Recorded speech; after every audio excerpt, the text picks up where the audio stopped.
Welcome. My name is Jerry Engel. I'm the chairman of the Lean Innovation Educator Summit, and we're getting psyched up for our February session. So Steve and I thought we'd have a little chat about topics that we're going to be looking to cover and about current developments. So Steve, these summits have always been important to us to meet our community and to have them spend time with each other and talk about new developments in how to teach, but also new developments in the external environment. A number of topics have come up that I know you're heavily engaged with, social entrepreneurship and purpose-driven entrepreneurship. So what's new from your perspective? What's been going on? So thanks, Jerry. So a couple of things I've been working on, and I think others who are watching have been doing the same. Number one is using customer discovery via Zoom and other remote media. I think that's here to stay. In fact, we're now back in person in Stanford, and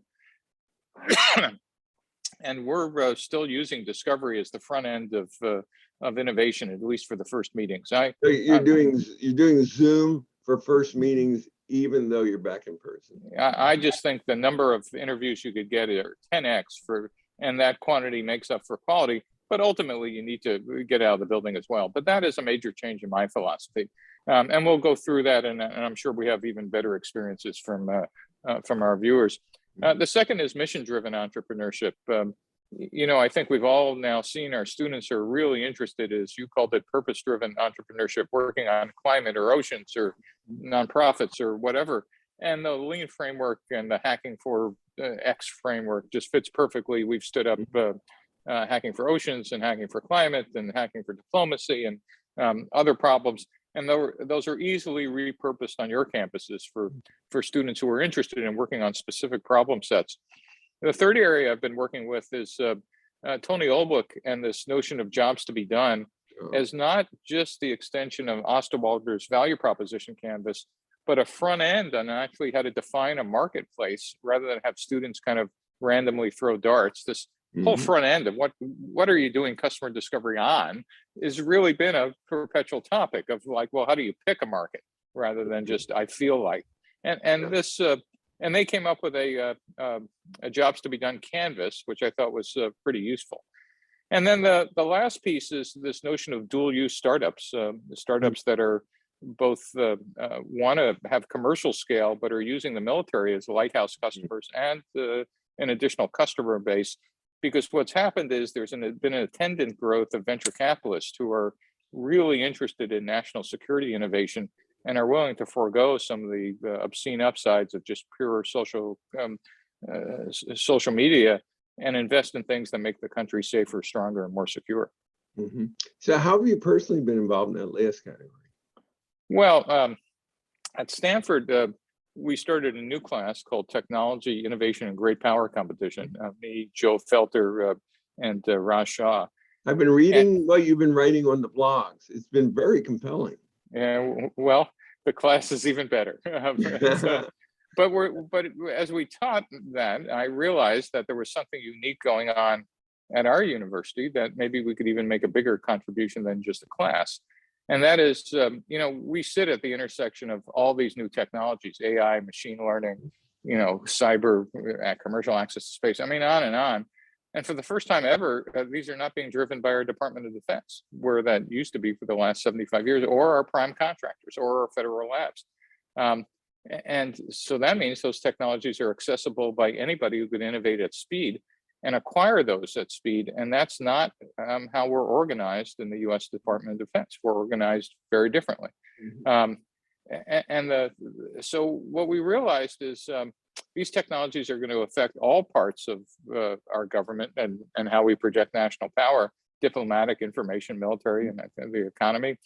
And so we're standing up a new center at Stanford that is not just a think tank, but actually will write policy papers, but different than any other place, will actually create MVPs of solutions. You're going to build something. We're not going to build new shipyards, but we will build MVPs of what would a new class of thing look like. And here's the software, or here's the hardware, or here's a real demo, and here's the policy paper that goes with it. But by the way, if you want to kick the tires, we just built one. And and not just in 10 weeks. And the center will provide the follow-on resources and funding. And we were lucky enough to have the Office of Naval Research, ONR, and the Navy give us a major grant to be our founding funder for this center. So very, very exciting. yeah, it is. It is kind of, and it's called the Gordian Knot Center for National Security Innovation. That's an unusual name for a center having anything to do with defense. Well, if you think about what the Gordian Knot was, a Gordian Knot it refers to an intractable problem that was solved by Alexander the Great taking a sword out and just slicing it in half and cutting through the density of the problem. And that's the goal of the center as well. There are lots of people who will write you more papers, but here's an MVP, and here we are in the center of the technology world, and we might have an opinion. So that's what I've been working on. Yeah. So, as you know, I spend a lot of my time overseas sharing, the methodologies of lean, that you've been promulgating so effectively. And I really find that having the type of lighthouse adaptations and examples that you have created and are creating, really enabling to people around the world. They can look at those examples and point to them and say, I'm going to do something like this, and I think in terms of promulgating effective entrepreneurship, it has a huge impact. So I know we're all excited to learn more in February. So thank you, Steve. And I want to invite all of you to join us on February 3rd for our next, it'll be the 5th iteration. And I've been instructed to call it the 5th edition of our Lean Innovation Educator Summit. So I look virtually, you're right. Virtually.